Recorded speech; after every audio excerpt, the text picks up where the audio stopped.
grew up in the Midwest, a typical Midwestern family, Christian upbringing. I went to a Baptist church.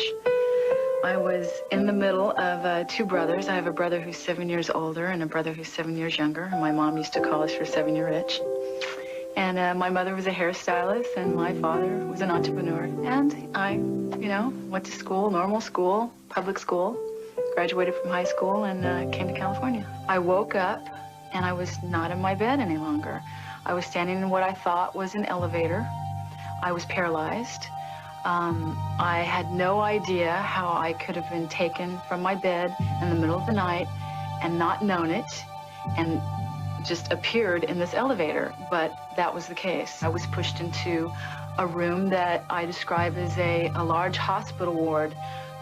There were tiny little tables about 1.5 feet tall all through this hospital ward, and there were unconscious human beings laying on all of these tables, and there were these little short off-white beings, naked guys with big black eyes doing things to these people on these tables. I was taken into a small room and I was presented a little girl about 2 years old, and she was beautiful. She was very human looking. She had big blue eyes and long blonde hair, but she lacked emotion.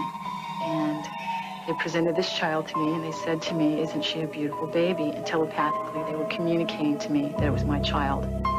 And I was absolutely in shock.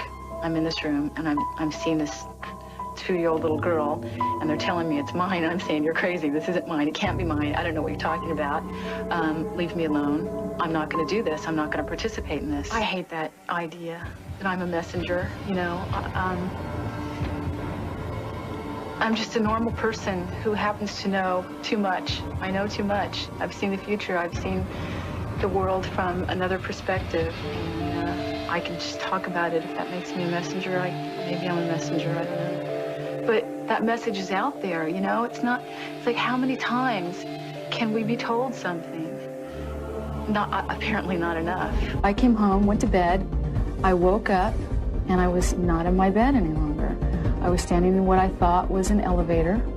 I was paralyzed, and there were these little short off-white beings, naked guys with big black eyes doing things to these people on these tables. And I didn't know if I was going to live through the night. I really thought that these people might be dead, and I thought that I was going to be next.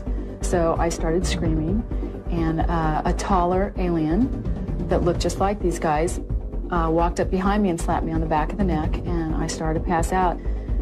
Next thing I knew, I woke up. I was in a smaller room by myself on a table, and I'm completely disoriented. I don't know where I am. I don't know what's happened to me. I had an experience where they put a metal rod to my tailbone, and they take skin samples. I had something shoved up my nose. I felt this drug feeling come over my body, and I knew that I was going to be unconscious within a matter of seconds, and there wasn't anything that I could do about it. And I woke up back in my bed, and at that point, I thought that I had completely lost my mind. I knew I wasn't hallucinating, but it was the only logical explanation. I had a very vivid experience of having a fetus put into my body and removed. It's ridiculously hard for me to talk about. I know how crazy it sounds for a woman to say she's been implanted with an alien fetus. I'm an intelligent woman, I'm highly educated, I know how the world perceives it, but I'm sorry, it's the truth.